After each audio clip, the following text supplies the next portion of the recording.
Bonjour à tous et bienvenue dans cette nouvelle vidéo où on va parler un peu de Fairy Tail. Ah, c'est ce qui plagie en fait de Dragon Ball, One Piece, Remaster. J'en ai ras le cul. J'en ai ras le cul. Bon, pour être franc, j'adore Fairy Tail. Ah, alors attention. Ah, il y a des gens qui sont pas d'accord avec moi. Alors faut voir un jour où je change de métier moi, parce que me retrouver avec un fan de Fairy Tail, ça va pas le faire. Parce que Fairy Tail c'est de la merde, hein. Je l'ai vu sur Facebook. Oui, bien sûr, tout ce qui est sur internet est vrai, ne lui dis tout. Tout ce qui est sur internet est vrai. Oui, c'est vrai. Bon, allez, c'est parti pour Fairy Tail.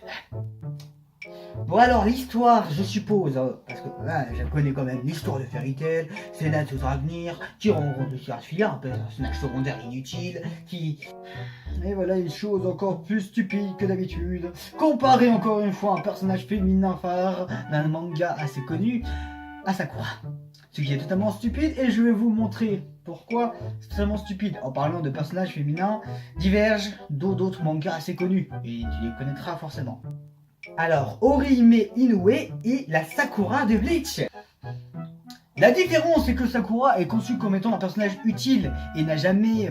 alors que Orihime Inoue, en fait, n'a pas jamais prétendu être utile. C'est un personnage qui est fait justement pour être une demoiselle en détresse. Le personnage a été écrit comme ça et n'a jamais prétendu le contraire. C'est une des raisons pour laquelle on peut la comparer à Sakura. Sauf que ça sera vraiment pas super intelligent. Parce que justement le personnage est conçu comme ça. Ce qui n'est pas le cas de Sakura qui est conçu normalement comme un personnage utile. Mais qui ne l'est pas. Ouais, alors Nami, c'est la Sakura de One Piece. Bon, alors on va être clair, concis et efficace. Nami est ce qu'on appelle essentiel à One Piece. J'ai même pas besoin en fait d'argumenter. C'est un navigateur. C'est la navigatrice de l'équipage. En gros, si elle n'était pas là, bah c'est simple. Et bah il n'y aurait pas de One Piece, crétin. Ici, bah c'est la Sakura de Fairy Tail. Elle sert à rien. Bon, alors, je crois que c'est vraiment l'idée la plus répandue que Lucy soit aussi utile que Sakura, mais... Oh bordel de merde, vous êtes vraiment très con. Insulter à ce point Lucy. Bon, alors on va quand même résumer certains arcs où Lucy n'aurait eu aucune utilité.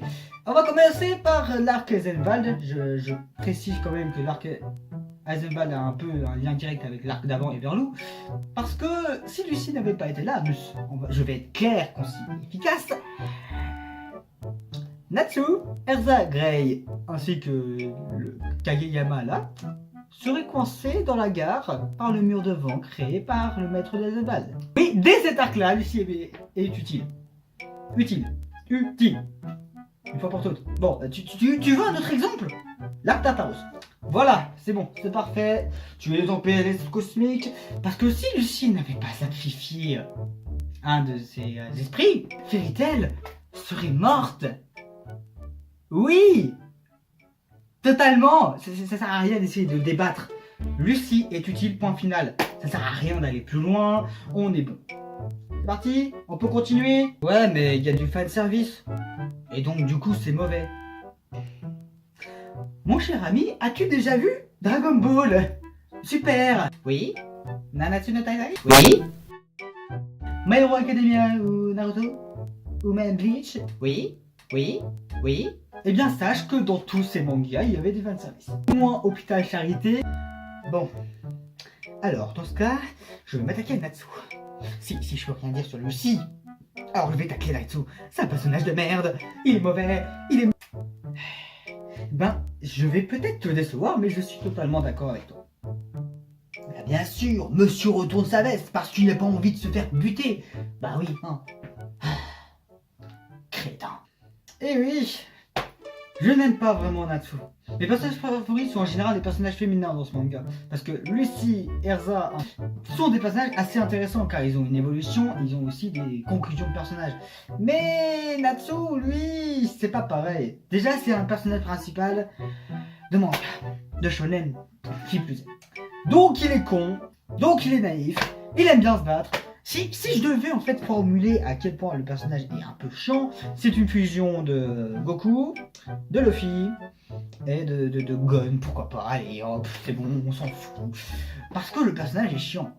Ouais. Déjà, son design n'est pas très recherché. Quand tu vois Luffy et Natsu posés à côté, tu te rends compte qu'ils se ressemblent un peu beaucoup. Et surtout, après les ellipses des deux animés, tu te rends compte encore plus de la chose. Je pensais l'avoir dit dans ma dernière vidéo, mais pourtant personne ne comprend, mais je suis pas un critique de cinéma. Oui, c'est simple. J'aime bien Fairy Tail, mais je suis pas aveugle à ses défauts. Alors, il est vrai que j'ai dit comme quoi le fanservice était présent dans beaucoup de mangas, mais ça veut pas dire qu'il est bien utilisé dans Fairy Tail. Oui, Fairy Tail a un gros souci avec le fanservice, et même encore dans le dernier arc, ça se voit. Le seul arc bien géré au niveau fanservice est l'arc Tartaros. Ah bah tu dis enfin du mal de Fairy Tail. Il faut que tu fasses éclater la vérité. Ce manga, il est mauvais. Que tout le monde le veuille ou non. Que tu le veuilles ou non, il y aura toujours des gens pour critiquer un animé, même s'il est bon ou mauvais. Il y a toujours des gens qui seront capables de critiquer encore aujourd'hui One Piece, alors qu'ils n'ont pas vraiment de bons arguments. Et pourtant, il y en aura toujours. Et d'un côté, Fairy Tail aussi a le même problème. C'est qu'il se fait critiquer un peu de toutes parts. Sauf que Fairy Tail, il y a des bonnes raisons. Le fanservice est mal géré, certains personnages sont plats, certains arcs sont extrêmement mauvais. L'arc Edolas par exemple. Je vais en parler maintenant. Ok, d'accord. L'arc Edolas est une facilité scénaristique. Tout l'arc Edolas est vraiment une facilité scénaristique pour faire revenir un personnage Lissana. C'est la seule raison de cet arc. Natsu n'apprend rien, Lucy n'apprend rien, et Erza non plus.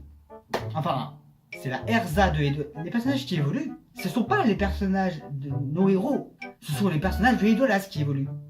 Et c'est un problème. C'est un problème. Pourquoi? Mais parce qu'on va jamais revoir ces personnages.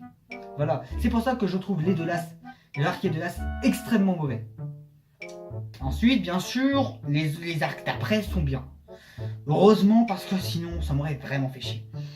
Fairy Tail n'est pas un manga parfait, c'est pas un bon manga, c'est pas un mauvais manga, ça reste un manga passable.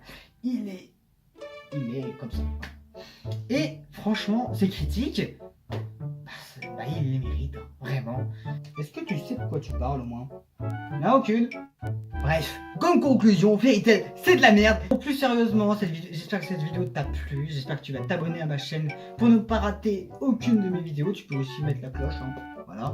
Ensuite, si tu peux me mettre un like, si tu peux mettre un commentaire, fais ce que tu veux, c'est ta vie, et vas-y. Qu'est-ce que je raconte? Je ne suis pas un de ces enfoirés. Bref, j'espère que vous avez apprécié la vidéo. Je vous dis à plus dans une prochaine vidéo. On ne sait pas sur quoi encore. Ciao. Tout ce qui est sur Internet est vrai. Oui, c'est vrai.